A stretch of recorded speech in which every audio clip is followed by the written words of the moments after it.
Bien chers frères et sœurs, bonjour. Le livre de Daniel s'ouvre sur une période extrêmement difficile pour le peuple de Dieu. Nous lisons en effet la 3e année du règne de Joachim, roi de Juda.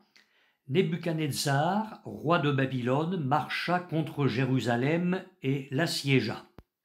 Le Seigneur livra entre ses mains Joachim, roi de Juda, et une partie des ustensiles de la maison de Dieu.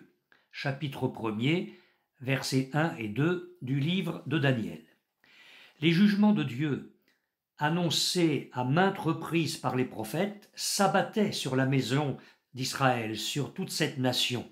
Une nation qui s'était détournée de son Dieu et qui s'était plongée dans l'idolâtrie et la corruption. La parole de Dieu ajoute: le roi Nebuchadnezzar donna l'ordre à Ashpenaz, chef de ses eunuques, d'amener quelques-uns des enfants d'Israël de race royale ou de famille noble, de jeunes garçons, sans défaut corporel, beaux de figure, doués de sagesse, d'intelligence et d'instruction, capables de servir dans le palais du roi et à qui l'on enseignerait les lettres et la langue des Chaldéens. Chapitre 1er, les versets 3 et 4. Daniel a fait partie de ces jeunes déportés et exilés. La Bible dit: il y avait parmi eux, d'entre les enfants de Juda, Daniel, Anania, Michaël et Azaria. Chapitre 1er, verset 6. La mise en condition dans ce pays fut telle que l'identité même de ces jeunes gens a été changée. Le chef des eunuques leur donna des noms: à Daniel celui de Belshazzar, à Anania celui de Shadrach, à Michaël celui de Méshach et à Azaria celui d'Abed-Négo. Chapitre 1er, verset 7. Mes amis, nous nous plaignons et nous gémissons parfois dans nos épreuves, nous nous apitoyons sur notre sort, mais imaginez un instant la situation de Daniel et de ses compagnons, transportés loin de leur pays au sein d'une nation païenne, loin de leur famille, loin de la maison de Dieu et des services religieux, privés de nombreux privilèges spirituels. Ils étaient maintenant sans temple pour adorer l'Éternel, ni repos de sabbat, ni lecture publique de la parole de Dieu. Mais dans ces circonstances extrêmement défavorables, Daniel se révèle comme le type même d'un jeune homme qui a décidé de s'attacher au Tout-Puissant coûte que coûte. Il n'a pas oublié son Dieu. Il a prouvé de façon irréfutable qu'il pouvait être un véritable serviteur de Dieu, même dans une atmosphère hostile. Alors, son secret, il lui restait un appui ferme qui ne le quittait jamais et dont personne ne pouvait le priver: ses prières secrètes. Les difficultés n'ont pas tardé. Le roi Nebuchadnezzar, voulant trouver parmi les jeunes captifs des garçons capables de servir dans son palais, il leur a réservé un traitement spécial. Nous lisons en effet: le roi leur assigna pour chaque jour une portion des mets de sa table et du vin dont ils buvaient, voulant les élever pendant 3 années, au bout desquelles ils seraient au service du roi. Chapitre 1er, verset 5. Eh bien, Daniel prit d'emblée position pour son Dieu qu'il aimait, le Dieu vivant et vrai. La parole de Dieu déclare: Daniel résolut de ne pas se souiller par les mets du roi et par le vin dont le roi buvait, et il pria le chef des eunuques de ne pas l'obliger à se souiller. Chapitre 1er, verset 8. Dans son cœur, sans avoir hésité un seul instant ni fait le moindre compromis, Daniel a résolu d'être fidèle à l'Éternel. Il était un jeune homme qui craignait Dieu plus que tout et qui était fermement résolu à le vénérer à n'importe quel prix. Sa vie a été tout sauf un long fleuve tranquille. Nebuchadnezzar, un roi fantaisiste, tyrannique et déraisonnable, l'a mis à l'épreuve. Et Daniel a dû démontrer la qualité de sa vie de prière. Vous connaissez votre Bible. Ce roi a eu un songe étrange dont il avait oublié les détails précis, mais qui l'a tourmenté. Et il était si perturbé qu'il a demandé à tous les magiciens, les devins et les astrologues de lui raconter son songe, ce qui était humainement irréalisable, puis ensuite de l'interpréter. Il a classé Daniel et ses 3 compagnons, Shadrach, Meshach et Abednego, dans la même catégorie que ces hommes, quoiqu'il n'ait rien eu de commun avec eux. Les astrologues ont objecté qu'il était totalement impossible de révéler le sens du songe sans savoir de quoi il s'agissait. Mais ils ont déclaré que si le roi le leur racontait, alors il l'interpréterait. À ces mots, le monarque s'est mis violemment en colère. Il est écrit « Il s'irrita violemment, il ordonna qu'on fasse périr tous les sages de Babylone. La sentence fut publiée, les sages étaient mis à mort et l'on cherchait Daniel et ses compagnons pour les faire périr. » Chapitre 2, versets 12 et 13. Mais Daniel s'est interposé.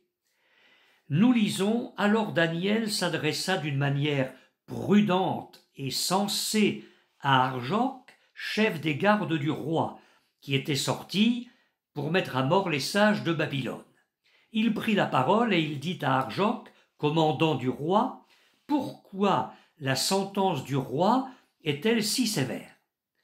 Arjoc exposa la chose à Daniel, et Daniel se rendit vers le roi et le pria de lui accorder du temps pour donner au roi l'explication. Chapitre 2, les versets 14 à 16. Et ensuite Daniel alla dans sa maison et il instruisit de cette affaire Anania, Michaël et Azaria, ses compagnons, les engageant à implorer la miséricorde du Dieu des cieux afin qu'on ne fît pas périr Daniel et ses compagnons avec le reste des sages de Babylone. Chapitre 2, versets 17 et 18. Quel fut le résultat de cette puissante, de cette ardente intercession?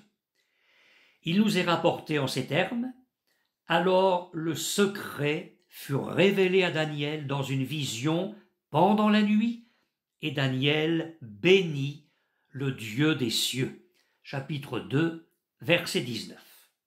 Ainsi, à la suite de la prière de ces 4 hommes, Daniel a fait connaître au roi son songe et son interprétation. Le monarque a reconnu la puissance de son Dieu et il a placé Daniel et ses 3 associés à des postes élevés. Tout cela s'est produit, mes frères et sœurs, parce qu'un homme de prière s'est trouvé là au moment critique. Et je dis, bénie est la nation dans laquelle des hommes et des femmes de prière ont une influence, directe ou indirecte, sur leurs dirigeants païens. L'apôtre Paul a écrit « J'exhorte donc avant toute chose à faire des prières, des supplications, des requêtes, des actions de grâce pour tous les hommes, pour les rois et pour tous ceux qui sont élevés en dignité, afin que nous menions une vie paisible et tranquille en toute piété et honnêteté. Première épître à Timothée, chapitre 2, les versets 1 et 2. Quelle place ce sujet de prière tient-il dans notre vie d'intercession? Daniel a fait une autre expérience marquante lors de sa captivité à Babylone. Un nouveau roi siégeait sur la nation, Darius. Les chefs et les satrapes étaient jaloux de la position de Daniel dans le royaume. La Bible dit qu'ils cherchèrent une occasion d'accuser Daniel en ce qui concernait les affaires du roi. Mais ils ne purent trouver aucune occasion ni aucune chose à reprendre parce qu'il était fidèle et qu'on n'apercevait chez lui ni faute ni rien de mauvais. Et ces hommes dirent: nous ne trouverons aucune occasion contre ce Daniel, à moins que nous n'en trouvions une dans la loi de son Dieu. Puis ces chefs et ces satrapes se rendirent tumultueusement auprès du roi et lui parlèrent ainsi: Roi Darius, vis éternellement. Tous les chefs du royaume, les intendants, les satrapes, les conseillers et les gouverneurs sont d'avis qu'il soit publié un édit royal avec une défense sévère, portant que quiconque dans l'espace de 30 jours adressera des prières à quelque dieu ou à quelque homme, excepté à toi, ô roi, sera jeté dans la fosse aux lions. Maintenant, ô roi, confirme la défense et écrit le décret afin qu'il soit irrévocable selon la loi des Mèdes et des Perses qui est immuable. Là-dessus, le roi Darius écrivit le décret et la défense. Chapitre 6, les versets 4 à 9. Lorsqu'il s'agit d'être fidèle à Dieu, lorsque les enfants de Dieu sont confrontés à des lois contraires à la volonté et à la sainteté de Dieu, une règle s'impose, celle que les apôtres ont proclamée devant les autorités religieuses de Jérusalem. Il faut obéir à Dieu plutôt qu'aux hommes. Actes des apôtres, chapitre 5, verset 29. Ainsi, Daniel n'a pas tenu compte du décret du roi Darius, car il est écrit: lorsque Daniel sut que le décret était écrit, il se retira dans sa maison, où les fenêtres de la chambre supérieure étaient ouvertes dans la direction de Jérusalem, et 3 fois le jour, il se mettait à genoux, il priait et il louait son Dieu comme il le faisait auparavant. Daniel, chapitre 6, verset 10. N'oublions pas que c'était ce que Daniel faisait systématiquement. Le résultat a été glorieux. Certes, Daniel a été jeté dans la fosse aux lions, mais l'Éternel a envoyé un ange qui a fermé la gueule des lions. L'homme de Dieu fut merveilleusement délivré. Tout au long de sa vie, Daniel a été un homme de prière. Ses prières étaient édifiantes, simples, ferventes, précises.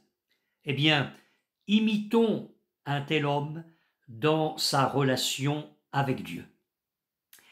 Mes frères et sœurs, lorsque nous prions, le Seigneur est plus proche de nous que nous l'imaginons. Il écoute nos requêtes et il y répond lorsqu'elles sont faites avec foi et conformes à sa volonté.